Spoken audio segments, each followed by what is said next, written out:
Alors bonjour tout le monde, comment ça va bien? Bien, mille temps mieux, franchement c'est le pire que je te souhaite que d'aller bien. Voilà. Activité parlementaire, le number 2, donc anciennement veille juridique, donc comme je peux plus trop consacrer à ça toutes les semaines comme je faisais avant, voilà, j'ai changé le nom, c'est plus trop une veille, mais néanmoins ça parle de la même chose, mais c'est moins régulier.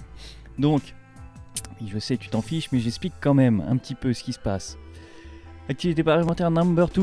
Donc, eh bien, on va commencer par un projet de loi qui vise au renforcement de l'organisation des juridictions, qui sera en deux parties. Une partie loi organique, qui veillera à modifier le statut de la magistrature, entre autres choses. Et, ça c'est intéressant, mettre en place l'expérimentation du tribunal criminel départemental. Donc à regarder, qu'est-ce que c'est, où c'est qu'on va, c'est quoi cette affaire-là. Il y aura la partie projet de loi ordinaire, qui est pas moins intéressante. Concernera donc les orientations et la programmation de la justice, donc encore moult chamboulements, après la disparition du juge de proximité, et de tout un tas d'autres choses, service unique du justiciable, du guichet, et tout un tas de choses, ça continue, ça change, c'est en mutation. Il y aura la simplification et l'amélioration de la procédure civile et administrative, donc par rapport à la dématérialisation, en 2019 c'est obligatoire. L'allègement des charges des juridictions administratives, donc par rapport au personnel, pour fluidifier l'activité des juridictions administratives, si je puis dire des choses comme cela. La simplification et le renforcement de l'efficacité de la procédure pénale, encore une fois, quoi, si j'ai envie de dire, on en est à là, waouh, depuis que j'ai fait ce genre de choses, on en a parlé quelques fois quand même. Donc, et la modification de l'organisation des juridictions, oui, bah ça revient sur la simplification sur les orientations. Oui, c'est parce que j'en ai parlé dans les orientations, voilà, c'est pour ça. Ensuite, il y aura un projet de loi, une proposition de loi, non un projet de loi je crois, de lutte contre la manipulation de l'information, donc les fameuses fake news. En lecture définitive cette fois-ci, donc là ils vont juste se réunir pour dire bon on est d'accord, on a déjà voté ça 3 fois, on n'a pas changé d'avis, donc c'est parti. Donc concrètement il y aura quoi dedans? Il y aura des dispositions modifiant en un seul mot le code électoral. Oui bref. Des dispositions modifiant la loi du 30 septembre 86 inhérente à la liberté de communication.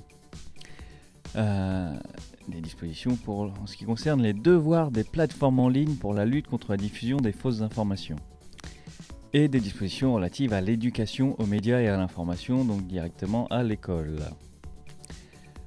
Ensuite, l'interdiction des violences éducatives ordinaires. Tadadin, le retour du comeback, j'ai envie de dire. Ça a été recalé par le Conseil constitutionnel dans la loi liberté, égalité, comment c'est ? Égalité, fraternité. Je sais plus comment elle s'appelait cette loi là. Ça a été retoqué à ce moment-là, il y a 2 ans à peu près.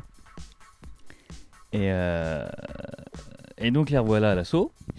Donc avec de nouveaux arguments, comme quoi des études indiquent que le recours à ces pratiques est associé à une augmentation de troubles et problèmes de comportement au cours de l'enfance. Le rapport de l'OMS sur la violence et la santé de novembre 2002 établit une relation forte entre les violences subies dans l'enfance et de nombreuses pathologies physiques et mentales.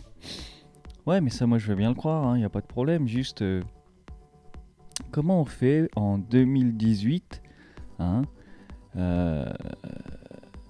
pour pas réussir à faire la différence entre des violences qui mènent à des troubles pathologiques physiques et mentales, donc des violences quoi tout simplement, et ce qu'on voudrait qualifier comme étant violence éducative ordinaire. Donc lorsque l'autorité ne suffit plus, lorsqu'il faut faire preuve de force pour que l'enfant obéisse, quitte à le secouer, mais je parle de secouer l'enfant, pas le bébé, évidemment. Quitte à le secouer, histoire qu'il comprenne que là, c'est n'importe quoi. Il veut être le patron alors qu'il a 5 ans. Ça n'est pas possible. hausser la voix ne suffit plus parce qu'il a pris l'habitude qu'on hausse la voix. Il sait qu'il se passe rien d'autre après, qu'il peut crier plus fort et que il faut intervenir. Comment ne pas faire la différence entre des violences tout court qui mènent à des troubles pathologiques physiques et je pèse mes mots parce qu'on va me dire c'est nani nanana et 3 claques dans ta gueule bienfaitrice pour te remettre les idées en place. Hein, en 2018, on ne sait pas faire la différence entre les deux. C'est quand même gravissime. Hein, c'est tout simplement gravissime. Donc, on remet le couvert là-dessus. Hein, on verra bien de quoi ça parle, comment ça se dispose.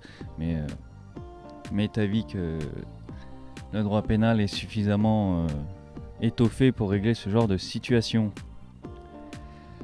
Ensuite, la ratification de la convention numéro 184 de l'Organisation internationale du travail relative à la sécurité et à la santé dans l'agriculture. Bon, on va la ratifier, c'est fait, c'est machin tout ça, sauf que ça date de 2001 le truc. Donc, why not, hein? Un truc 18 ans pour être ratifié, why not?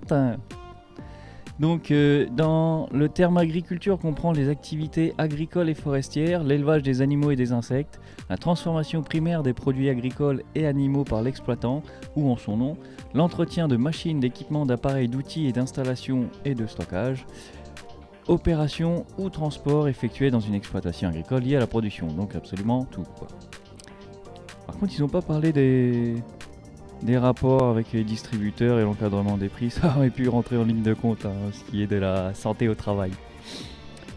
Bien, et fin de l'année oblige, projet de loi de finances pour 2019, évidemment. Bon, j'ai pas encore zioté puisque là, je suis sur la réforme de la justice. Et puis j'ai un petit peu autre chose à faire aussi, hein, malgré tout. Je mets tous les liens, il me semble pas qu'il m'en manque. Ou peut-être celui-là justement, je ne sais pas. Je mets tous les liens en description, allez, va te renseigner, clique dessus, regarde, machin. Parce que je peux pas rentrer dans les détails de tout le temps. Hein. J'ai essayé à un moment donné, ça coince au bout d'un moment, j'ai pas le temps. Projet de loi de finances rectificative de 2018. Donc le projet de loi de finances, c'est lorsqu'on prévoit l'argent. Le budget prévisionnel, on fait donc l'assiette à recouvrir par l'impôt et tout ça. Et le projet de loi de finances rectificative, c'est le bilan en fait. Hein. C'est une fois que non, finalement on a demandé ça, mais c'est passé ça.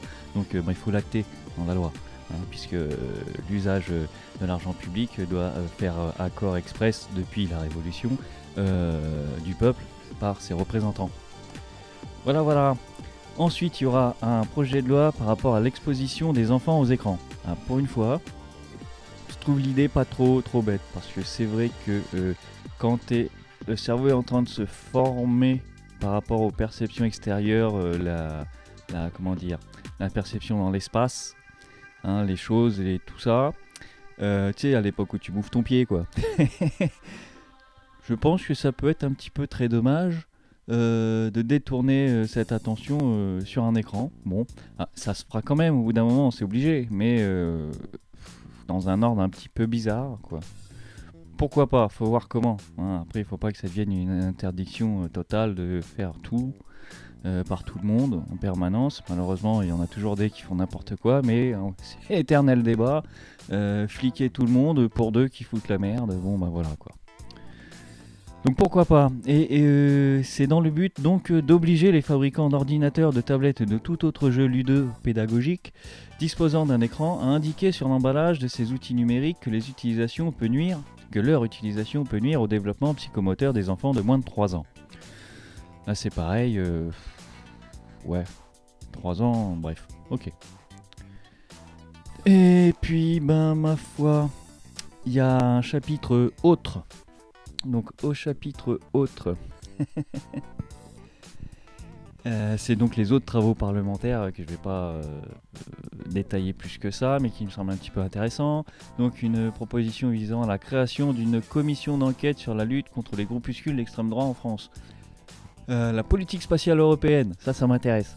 Ça m'intéresse, surtout qu'apparemment, aux dernières nouvelles, Ariane Espace, ils ont mis un boulevard à SpaceX et Blue Origin dans le développement des nouveaux moteurs. Ça semble être intéressant. Le bilan du fonctionnement des algorithmes de la plateforme Parcoursup. Hein, donc pour intégrer l'université, une fois que tu as le bac, ça a fait toute une histoire. J'invite tous les parents à se renseigner.